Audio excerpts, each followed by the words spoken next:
Estás escuchando el podcast del Ministerio Impresionadas por Su Gracia.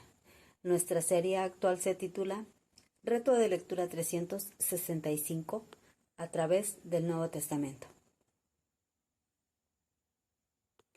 El reto de hoy es leer la primera epístola a los Corintios capítulo 15, por lo que te animo a que puedas abrir tu Biblia y nos acompañes en este episodio a estudiar el Nuevo Testamento.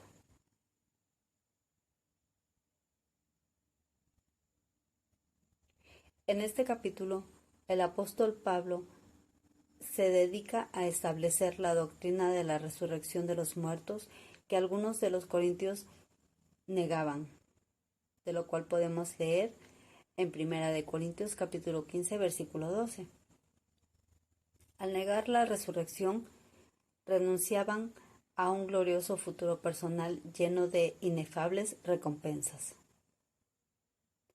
Los versículos del 3 al 11 están dedicados a establecer el hecho histórico de la resurrección de Jesucristo.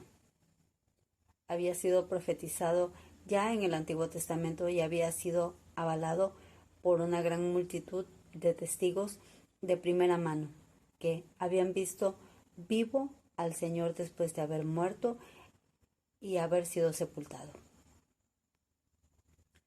Los versículos del 12 al 16 están dedicados a establecer el valor apologético de la resurrección de Cristo, ya que sin ella queda vacía de contenido, de testimonio verídico, la predicación apostólica. Con lo que la fe de los oyentes sería una necia credulidad, pues carecería de realidad sustancial. Hebreos capítulo 11, versículo 1, en la versión Reina Valera 1960 dice: es pues la fe la certeza de lo que se espera, la convicción de lo que no se ve. Los versículos del 17 al 19 establecen la causalidad eficiente de la resurrección del Señor con respecto a la salvación de los creyentes. El apóstol usa en el versículo 17 para decir que nuestra fe sería vana, un vocablo distinto del usado en el versículo 14. En el versículo 14 de este capítulo 15 se usa la palabra kene, que significa vacía, es decir, sin contenido fiable. En el versículo 17 usa mataía, necia, es decir, inútil y sin valor alguno. Por eso añade: aún estáis en vuestros pecados. Sin perdón de pecados, sin regeneración espiritual, sin Cristo y sin esperanza. Entonces, también los que durmieron en Cristo han perecido. Esta frase indica que Pablo está hablando en hipótesis, lo cual indica que se han perdido para siempre.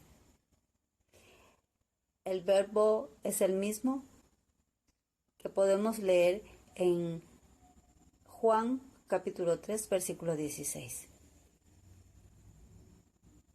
Tras una detallada exposición de la resurrección y transformación gloriosa de los creyentes en la venida del Señor, el apóstol estalla en un himno triunfal de los cuales podemos leer en los versículos del 54 al 57.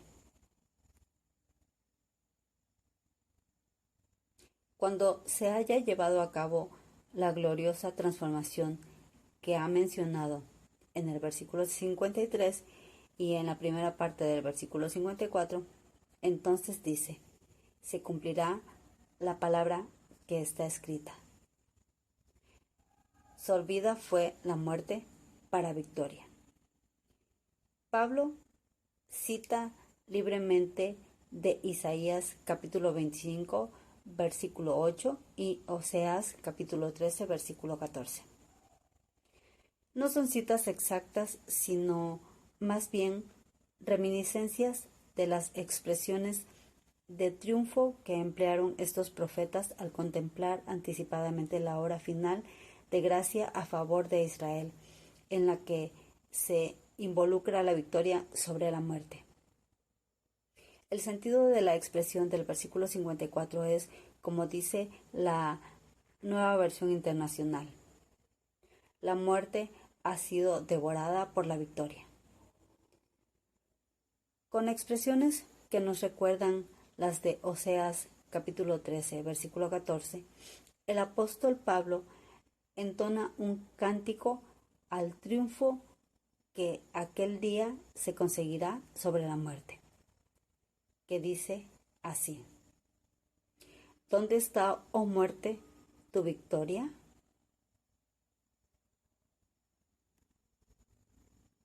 Muerte, ¿dónde está, oh muerte, tu victoria? ¿Dónde está, oh muerte, tu aguijón?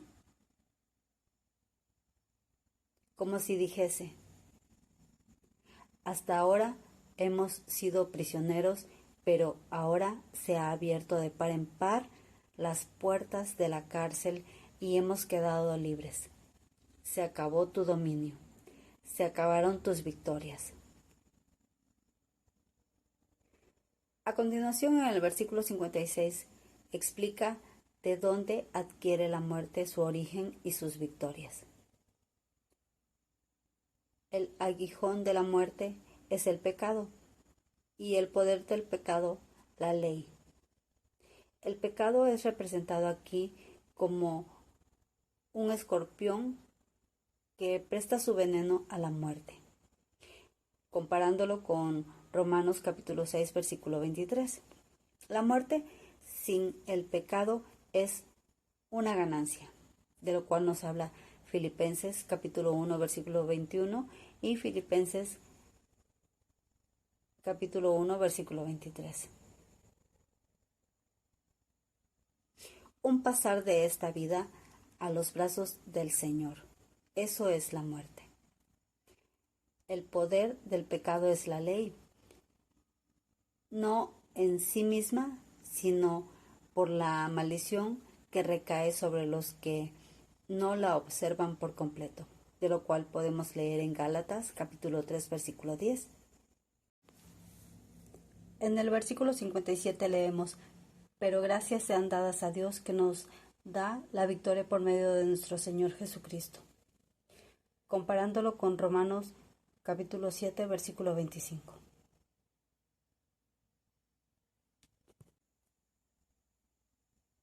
Dios nos da la victoria precisamente mediante el sacrificio de Cristo en la cruz del Calvario. Allí nos redimió de la maldición de la ley, habiéndose hecho maldición por nosotros. Gálatas capítulo 3, versículo 13. Al gran amor de Dios hacia nosotros se debe el que, mediante la muerte de Cristo, el pecado perdiera su aguijón y nos pueda ser perdonado.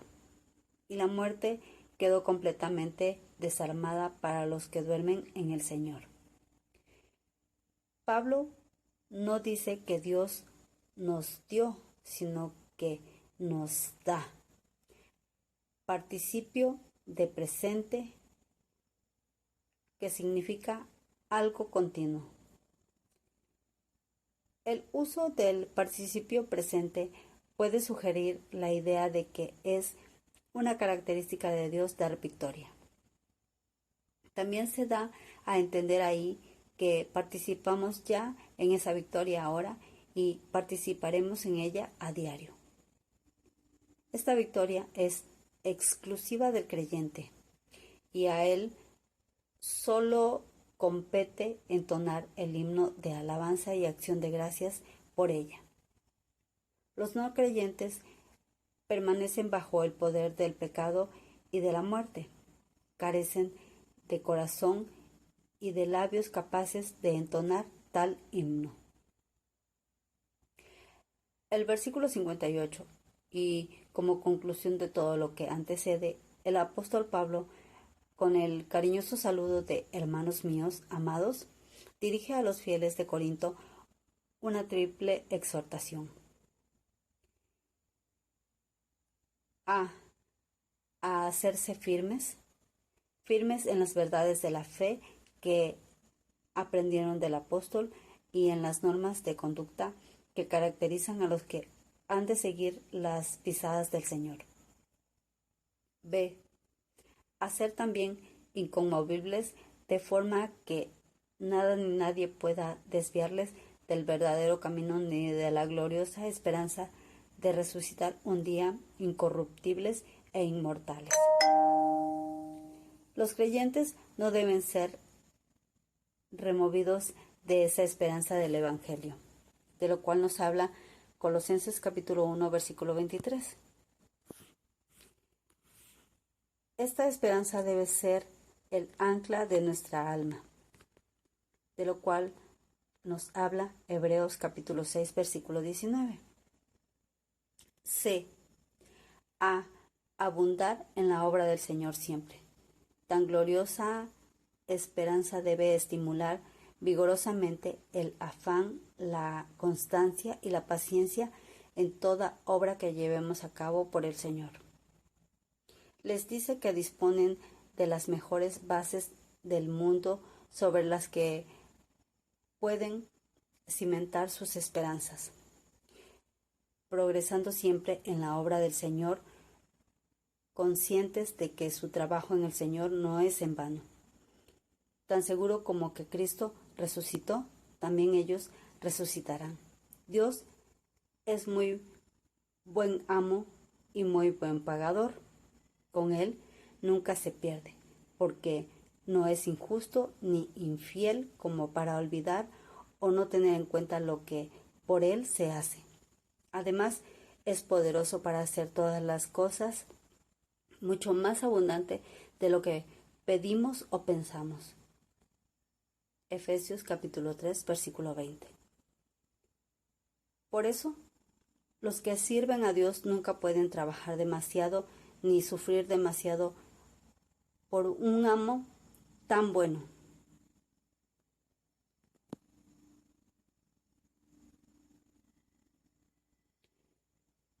Mañana continuaremos con este viaje a través del Nuevo Testamento.